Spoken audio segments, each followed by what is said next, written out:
Je vous dis bonjour à toutes et à tous. Aujourd'hui, c'est le plaisir qui va retenir notre attention et je choisirai comme point de départ ce simple constat. Tout être vivant préfère le plaisir à la douleur. Tout être vivant préfère le plaisir à la douleur et ce simple constat laisse entendre immédiatement que le plaisir est un bien. Et ce simple constat permet d'envisager une thèse qui consiste à soutenir que le plaisir est, en définitive, le souverain bien.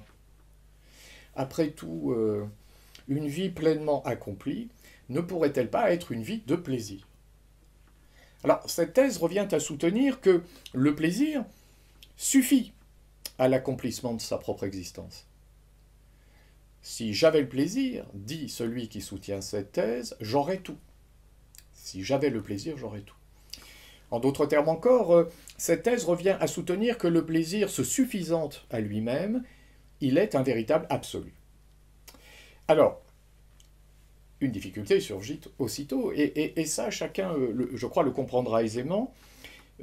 C'est en tous les cas ce que Platon met précisément en évidence dans le Philèbe, et il le fait de manière très très éclairante par le moyen d'une image.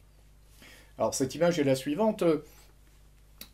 Envisageons cet être vivant qu'est le poumon marin, ou ces animaux qui, non loin de lui, vivent sous les eaux de la mer, recroquevillés dans des coquilles. Ces êtres-là que l'on envisage pourraient bien éprouver le plaisir, et si le plaisir se suffisait à lui-même, le plaisir que ces êtres éprouveraient pourrait constituer un véritable modèle d'existence. Et il suffit d'envisager cela pour percevoir immédiatement l'absurdité de cette hypothèse. Un poumon marin n'est presque rien au regard de la vie. Cette substance spongieuse et molle, vivant dans la pénombre sous la surface de la mer, mène une existence bien triste, bien pauvre dans le fond. Et non loin de là, les êtres qui sont recroquevillés dans les coquilles, ces petits crustacés ou ces petits escargots qui vivent à l'intérieur des coquilles, ceux-là sont emprisonnés dans une matérialité sans conscience, et cela non plus ne constitue en rien un modèle de vie, ne constitue en rien ce à quoi aspire un être humain lorsqu'il aspire à accomplir pleinement son existence. Personne dans le fond n'ambitionne de mener une vie sans conscience. Personne ne veut disparaître dans une telle nuit de l'esprit. Personne. On pensera ici aux analyses que Rousseau déploie dans le discours sur l'origine et les fondements de l'inégalité parmi les hommes, et plus précisément dans la première partie, lorsqu'il envisage l'homme de la nature, c'est-à-dire l'homme tel qu'il aurait été s'il n'avait pas été modifié par la culture. Hypothèse de travail qui permet d'envisager la nature de l'homme. Qu'est-ce qui fait que l'homme est homme? C'est ce qu'il porte en lui, indépendamment des modifications apportées en lui par l'existence sociale, c'est-à-dire par la culture. Alors, lorsque on envisage cet homme, ce que vous, moi, nous aurions été si nous n'avions pas été modifiés par la culture, lorsque l'on envisage cet homme, il faut se le représenter comme étant incapable de parler, puisque la parole suppose le mot qui lui-même s'inscrit toujours dans une culture. On apprend à parler. Bon. Cet homme-là ne pourrait pas penser, puisque sans parole, sans mots, il ne pourrait pas dialoguer avec lui-même. Et si la pensée, comme le soutient Platon, est un dialogue de l'âme avec elle-même, si la pensée est un dialogue de l'âme avec elle-même, l'homme de la nature, ignorant le mot, ignorant la parole, est incapable de penser, puisqu'il ignore le dialogue de l'âme avec elle-même. Cet homme-là connaîtrait une intelligence seulement en puissance, son intelligence ne serait pas effective, elle ne serait pas réelle. Sa mémoire serait très pauvre, il vivrait dans une sorte d'immédiateté, il serait incapable de se représenter ce qu'il a été, il serait incapable d'ailleurs de la même manière d'anticiper sur l'avenir. Donc, cet homme-là vivrait comme un animal stupide et borné, dans le fond. Bien sûr, il posséderait une dimension métaphysique, dans la mesure où il serait capable de s'élever à la pensée, à la liberté, etc. Bon, à la liberté consciente d'elle-même. Mais sa vie serait très pauvre, ce serait la vie d'un animal stupide et borné. Alors, si l'on envisage la vie de cet homme, on peut bien considérer l'hypothèse d'un homme naturel éprouvant du plaisir. Oui, mais il s'agirait alors d'un plaisir sans conscience. c'est-à-dire qu'il s'agirait des plaisirs que pourrait éprouver un animal stupide et borné, et aussitôt on voit qu'un tel plaisir ne pourrait pas satisfaire celui qui ambitionne d'accomplir pleinement son existence. Donc, le plaisir véritable n'est pas le plaisir de l'homme naturel. Et le plaisir véritable n'est pas, et encore moins, n'est pas le plaisir du poumon marin ou de l'animal recroquevillé dans une coquille. Voilà. Celui qui dit que le plaisir se suffit à lui-même devrait dire, puisque le plaisir se suffit à lui-même, la vie d'un poumon marin pourrait me satisfaire. Ce qui est absurde. Donc le plaisir ne se suffit pas à lui-même. Le plaisir n'est pas un absolu.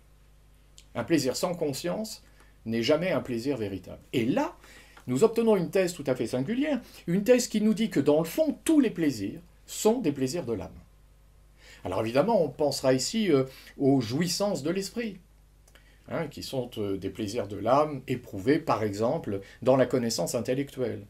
Mais lorsque l'on envisage les plaisirs qui n'existent qu'en relation avec le corps et qui sont des plaisirs de l'âme, ces plaisirs-là ne seraient rien sans l'âme elle-même, à l'évidence.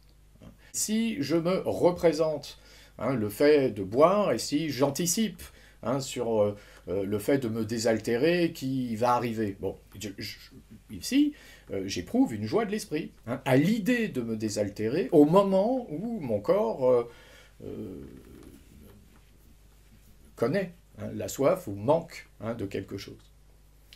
Donc ces deux premiers plaisirs sont évidemment des plaisirs de l'âme. Les plaisirs de l'âme, comme plaisirs de l'esprit, sont des plaisirs de l'âme, et les plaisirs de l'âme en relation avec la réalité corporelle sont des plaisirs de l'âme. Mais si l'on considère maintenant les plaisirs du corps, et seulement du corps, en tout cas les plaisirs que nous percevons d'abord comme étant des plaisirs qui sont des plaisirs réductibles au corps. En réalité, ces plaisirs sont également des plaisirs de l'âme. La douleur vient toujours d'une perte de l'harmonie corporelle. La douleur physique, c'est toujours quelque chose comme ça. La faim, la soif vient du fait que quelque chose se passe dans le corps qui est comme un déséquilibre, un manque d'harmonie. Et le fait de se désaltérer, ou la réplétion, produisent un effet de rétablissement de l'équilibre qui est source de plaisir. Bon, si je considère les plaisirs corporels, mais ces plaisirs corporels eux-mêmes ne sont des plaisirs véritables que s'ils s'accompagnent d'une conscience. Donc les plaisirs corporels eux-mêmes, dans le fond, ce que l'on appelle plaisirs corporels, ce sont en réalité les plaisirs de l'âme, puisque un plaisir du corps simplement dans sa réalité corporelle ne serait rien d'autre que le plaisir du poumon marin. Donc il n'y a pas de plaisir véritable qui ne soit dans le fond un plaisir de l'âme. La conséquence qu'il faut tirer de cette analyse, c'est que le plaisir véritable requiert toujours une culture de l'esprit. Le plaisir véritable requiert toujours une culture de l'esprit, puisque pour que ce plaisir soit plaisir conscient, il requiert l'intelligence, sans laquelle la conscience n'est pas, et il requiert également la mémoire, puisque la mémoire est ce qui donne le sentiment d'un plaisir qui s'installe dans la durée. Et la mémoire est aussi ce qui m'accorde, ce qui me donne le sentiment de mon être qui perdure, de la continuité même de mon être, et lorsque j'éprouve du plaisir, grâce à la mémoire, j'éprouve le sentiment d'une continuité de mon être éprouvant le plaisir. On le voit, il n'y a pas de plaisir qui ne soit au fond un plaisir de l'âme, et donc il n'y a pas de plaisir qui ne requiert d'une manière ou d'une autre une culture de l'esprit. Alors au terme de cette analyse, on voit bien la position que le philosophe aura à l'égard du plaisir. Le philosophe ne condamnera pas le plaisir. Le philosophe ne condamnera pas le plaisir, puisque le plaisir ici est toujours, d'une certaine manière, un plaisir de l'âme, mais il ne dira pas pour autant d'abord que tous les plaisirs se valent, et puis surtout, s'il ne condamne pas le plaisir, il combattra les doctrines qui considèrent que le plaisir est un absolu. Voilà, il ne faut pas confondre la philosophie en tant qu'elle combat une représentation erronée, la confondre avec une pensée qui oublierait le réel et qui chercherait à combattre le réel lui-même. Le philosophe ne combat pas le réel, il combat les représentations illusoires de la réalité. C'est pour cette raison qu'il ne condamne pas le plaisir, mais qu'il combat seulement les mauvaises représentations du plaisir, c'est-à-dire les représentations qui considèrent que le plaisir se suffit à lui-même, ou comme je le disais à l'instant, qui considèrent que le plaisir est un absolu. Voilà, bien je vous remercie. et je vous dis à bientôt avec un nouvel objet de réflexion.